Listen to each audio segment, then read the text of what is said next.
அதிமுக பொதுச் செயலாளர் எடப்பாடி பழனிசாமி இன்று மாலை டெல்லி செல்வதாக தகவல் வெளியாகிறது.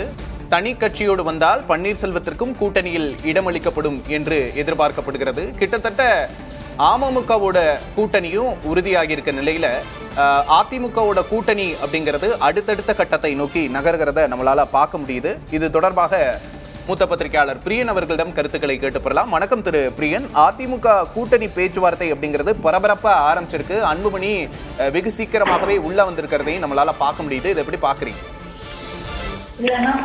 இல்ல, அன்புமணி பாமக கூட்டணி எதிர்பார்த்த ஒரு விஷயம் தான். அன்புமணி அண்ட் அதிமுக கூட்டணி எதிர்பார்த்த ஒரு விஷயம் தான். அது பாஜக கூட்டணியில ஏற்கனவே அன்புமணி இருந்ததுனால அதிமுக கூட்டணியில அவர் சேர்றது எதிர்பார்த்த ஒரு விஷயம் நடந்திருக்கு. அதுல எந்த ஒரு ஆச்சரியமும் கிடையாது ஆக்சுவலா. ஆனா இதுல முக்கியமான விஷயம் என்னன்னா, பாமக இரண்டு பிளவா இருக்கிறது தான் முக்கியமான விஷயம்.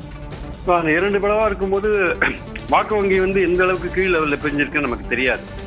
அமித்ஷா வந்துட்டு போன பிறகு அதிமுக சொல்லப்பட்ட செய்தி என்னன்னா, நீங்க கூட்டணியை ஃபைனலைஸ் பண்றதுல தாமதிக்காதீங்க, எந்த கட்சியை கூட்டணியில் சேர்க்கணும்னு நாங்க தான் டிசைட் பண்ணணும்னு நீங்க பொதுக்குழு தீர்மானம் போட்டீங்க, அதனால நீங்க உடனடியாக கட்சிகளை சேர்க்கறதுக்கான முயற்சிகள் இறங்குங்கன்னு சொன்ன பிறகுதான் அன்புமணியை கூப்பிட்டு அவங்க பேச ஆரம்பிச்சிருக்காங்க. பட் அதுலயும் சீட்டுகள்ல இழுபறி இருக்கிறத நம்ம பார்க்கறோம். அது இயல்பான ஒரு விஷயம் தான். எல்லா கூட்டணியிலுமே சீட்டுகள் உடனே ஃபைனலைஸ் ஆகிறதுக்கான வாய்ப்புகள் ரொம்ப ரொம்ப குறைவு. ஆனால் ஃபார்மலா ரெண்டு பேரும் இணைந்து கண்டெஸ்ட் பண்றோம்னு சொல்றாங்க. பட் ஆனா ஒருவருக்கு ஒருவர் எவ்வளவு தூரம் உதவியா இருப்பாங்கன்றது முக்கியமான விஷயம். போன தடவை 10.5 வன்னியர் ஒதுக்கீடு கொடுத்தாங்க அதிமுக, எடப்பாடி கொடுத்தாரு. அதனால பெனிஃபிட் அடைஞ்சவர் அதிமுக தான்.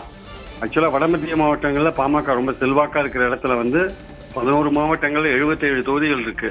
அதுல 12 தொகுதிகளில் போட்டி போட்ட அதிமுக 11 தொகுதிகளில் வெற்றி பெற்றாங்க. ஆனால் பாமக 7 தொகுதிகளிலும் போட்டி போட்டு ஒரு தொகுதியில தான் வெற்றி பெற்றாங்க. அதிமுக விட்டு அவங்களுக்கு டிரான்ஸ்பரே ஆகல.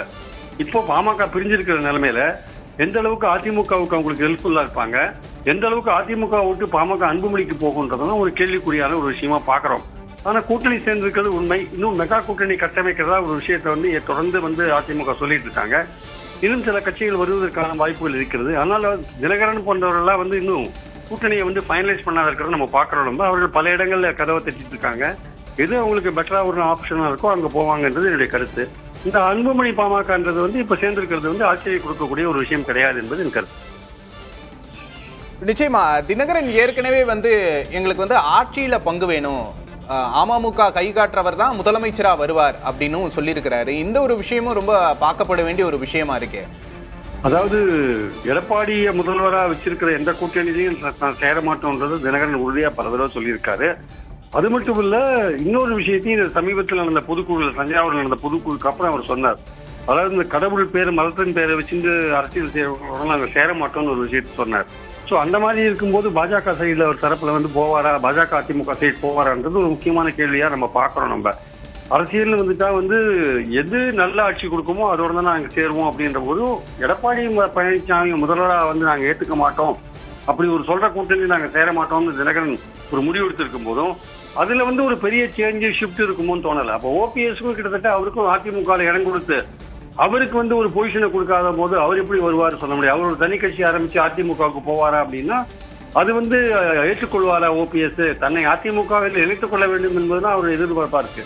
தனி கட்சி ஆரம்பிச்சு சேரணும்ன்ற ஒரு விஷயத்துக்கு அவர் ஒத்துப்பாரான்றது ஒரு கேள்விக்குறியா இருக்கு. அதனால தினகரன் ஓபிஎஸ் என்போர் போன்றோர் கடைசி வரையும் கொஞ்சம் தங்களுடைய விருப்பத்தை கொஞ்சம் தங்களுடைய முடிவை கொஞ்சம் தாமதித்து தான் சொல்லக்கூடிய வாய்ப்பு இருக்கு என்பது என்னுடைய கருத்து. நிச்சயமா. அப்ப தினகரன் ஓபிஎஸ்க்கு வேற ஆப்ஷன் இல்ல அப்படின்னு சொல்றீங்களா? ஏன்னா தாவேகா அப்படிங்கிற ஒரு புதிய சக்தி இருக்கு.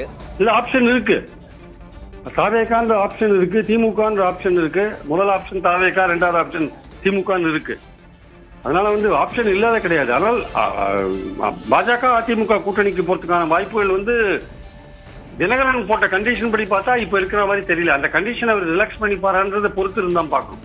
நிச்சயமா திரு பிரியன், இங்க முக்கியமா இன்னொரு விஷயத்தையும் பார்க்கணும் அப்படின்னு நினைக்கிறேன். ஏன்னா அதிமுகவோட கூட்டணியில பாமக ஒரு மிக முக்கிய அங்கம் வகிக்கக்கூடிய ஒரு கட்சி. இங்க அன்புமணி நான் தான் பாமக அப்படின்னு சொல்லி அதிமுக கூட்டணியில இணைஞ்சிட்டாரு. இந்த நிலையில தான் தான் பாமகவின் முழு அதிகாரம் அப்படின்னு சொல்ற ராமதாஸுக்கு இது தெரியப்படுத்தப்பட்டதா அப்படிங்கிறது ஒரு கேள்வி. இந்த விஷயத்தை ராமதாஸ் எப்படி எடுத்துப்பார்? ஒரு மூத்த அரசியல்வாதி, அவரோட அரசியல் கணக்கு என்னவா இருக்கும்? இல்ல, அவர் ராமதாசுடைய அரசியல் இனிமே அவர் தான் டிசைட் பண்ணணும். அவர் இனிமே அன்புமணி இருக்கிற இடத்துக்கு அவர் போறதுக்கான வாய்ப்புகள் ரொம்ப ரொம்ப குறைவு. அதே சமயம் பாத்தீங்கன்னா வந்து அவருக்கு ஆப்ஷன் என்னன்னு பாத்தீங்கன்னா தாவேகால ஒரு சீனியர் லீடரா இருக்காரு.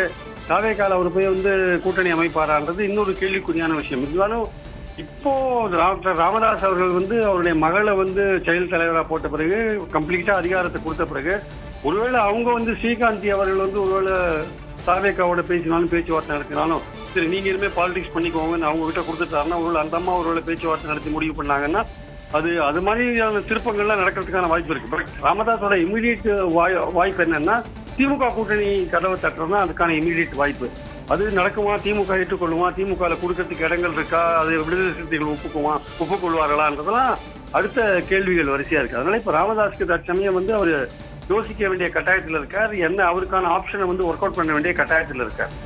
நிச்சயமா இன்னும் திருப்பங்கள் நடக்க வாய்ப்பு இருக்கு அப்படின்னு சொல்லியிருக்கிறீங்க. உங்களோட கருத்து பகிர்வுக்கு நன்றி திருப்பியா.